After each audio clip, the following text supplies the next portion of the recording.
Hi.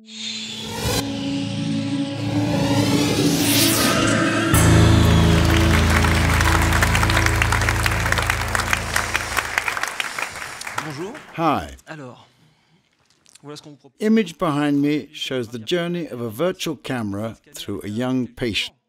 This exam has been created using a CT scan. My job is to develop technologies that enable people to travel through the human body. My office is based at the University of Medicine, Paris-Descartes. It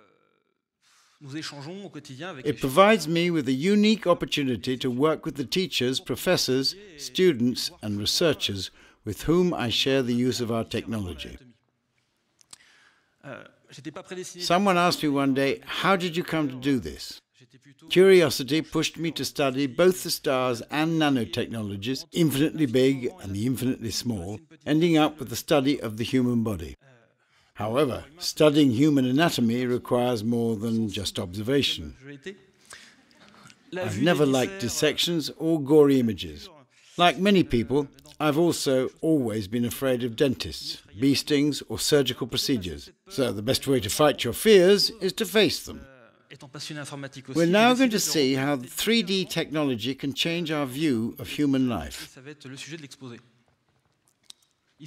Here is a slide that shows human anatomy through the centuries. These images illustrate how our knowledge has developed through the ages, from drawings from the Middle Ages to the work of Leonardo da Vinci to the realistic waxworks of Bologna. People were used to seeing real human anatomy on the battlefield, and even today human dissection is still used at Paris-Descartes. To truly understand human anatomy, we have always needed to dissect the body. With the arrival of X-rays, it became possible to see inside without having to open the human body. The principle of X-rays is that the rays strike the photographic plate, with the organic tissues absorbing some of the rays as a function of their density. Soft tissues, skin, fat, muscle, are represented as lighter grey, and the more dense bones are darker. Using computers, an engineer at the British company EMI, Sir Godfrey Hounsfield, invented the scanner in 1972.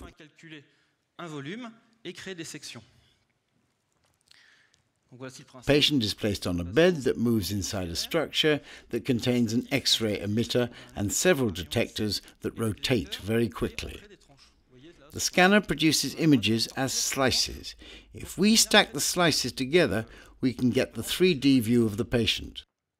The slices are composed of pixels, and the structure is made by superimposing these slices as 3D pixels or voxels. Each pixel represents the density value as a grey level. If we spread each voxel on a density graph from the lighter to the more dense, this is the curve you get, called an HU curve. Curve goes from the darker, less dense air to the brighter or more dense bone teeth.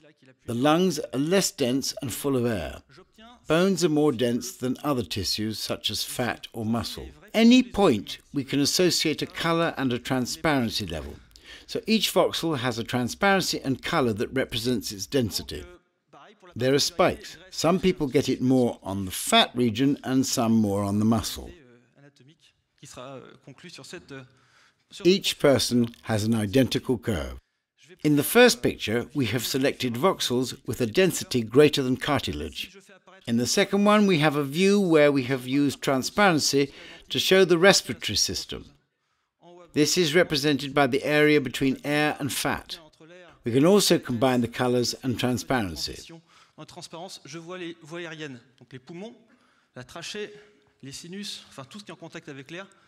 The result is that for one exam we can obtain many different views, and this is much less invasive than having to do dissection.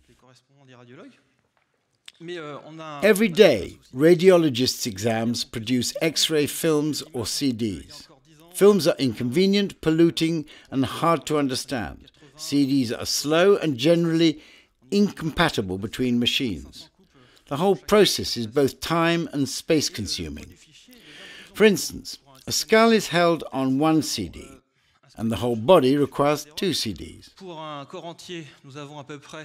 Adding multiple parameters such as heartbeats, articulation movements, and tumor contrasts, the file size could end up by being more than 100 CDs. In 1995, a chest X-ray used to produce 80 slices. Today, it is more than 500. Scanners are getting better and better. DICOM slices are getting thinner and require more and more pixels. So here is the challenge we face. How to transmit this much data? How to view these huge files? Could this be done in real time? Based on our experience with game technologies, our team has been able to design a new graphics software architecture.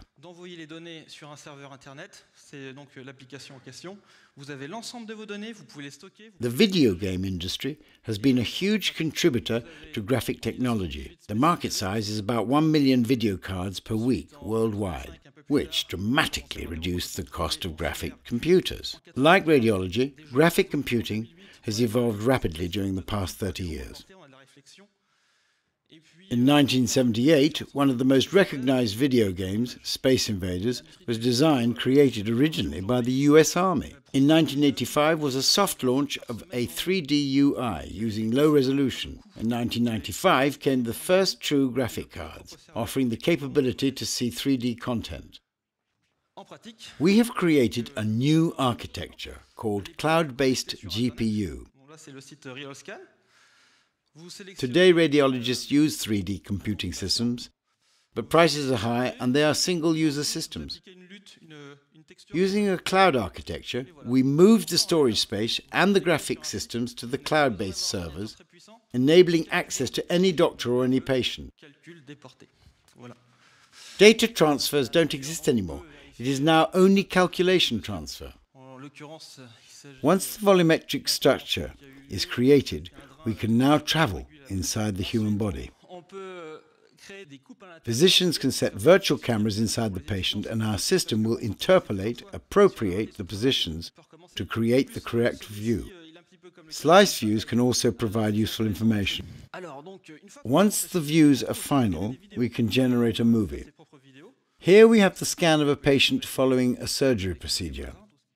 The surgeon has set a drain to regulate the pressure inside the brain. The scan can provide post-surgical information, and 3D visualization is very valuable for this kind of exam. Part of our work is linked to anatomy education with University of Paris Descartes, and providing virtual dissection tools is something of a revelation. Unlike dissection on cadavers, virtual dissection can be done as many times as necessary, with views that are impossible to recreate in a real dissection with major organs easily identified. Fantastic voyage is now possible. But why stop with the human body? Like W. Röntgen did, why not open the technology to other applications? Today we're working with museums to keep digital copies that allow non-invasive investigation. We can now plan restoration exactly the same way we plan a surgical procedure. We can also study objects without touching them and with no risk of damage. Checking an engine is as easy as checking coronary arteries. Like a stenosis or an aneurysm, this could cause lower performance. Artists are also starting to use our technology to go in new directions.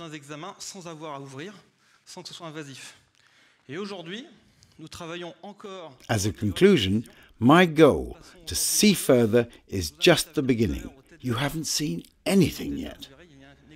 The next frontier is full 3D visualization, which we are presently working on. Thank you.